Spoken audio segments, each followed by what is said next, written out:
அரோகரா. நம்ம காலையில் எழுந்தோம் அப்படின்னா பெண்கள் அவங்களுடைய கைகளை 2 கைகளையும் தேய்ச்சி இந்த கைகளை திறந்து பார்த்தீங்க அப்படின்னா ஒரு பக்கம் நம்ம முன்னோர்களும் இன்னொரு பக்கம் நம்ம குலதெய்வங்களும் இருப்பாங்க. அவங்களுடைய அனுகிரகம் இருக்கும். எழுஞ்சவுடன் முகத்தை கழுவிட்டு மஞ்சளோ குங்குமம் விபூதி ஏதோ நெத்தியில் அணிஞ்சிட்டு நீங்கள் வாசலை திறந்துட்டு போகிறீங்கன்னா மகாலட்சுமி உங்கள் பார்வை மேலே போடும். அது மட்டும் இல்லைங்க, நீங்கள் தண்ணி தெளித்து கோலம் போடுறீங்க அப்படின்னு சொன்னால் அந்த தண்ணியில் கொஞ்சமாக மஞ்சளையோ இல்லை பன்னீரையோ சந்தனத்தையோ ஏதாச்சும் கலந்து நீங்கள் தண்ணியை தெளிச்சுட்டு கோலம் போடும்போது நீங்கள் வாசலில் கோலம் போடுறீங்க அப்படின்னு சொன்னால் புள்ளி வச்சு தான் நீங்கள் கோலம் போடணும்.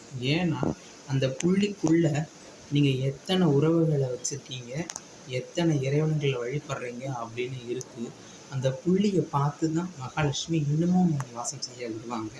அது மட்டும் இல்லைங்க, கதவை திறந்தவுடன் சைடில் நம்ம எப்பவுமே தொடப்பம் வைக்கக்கூடாது.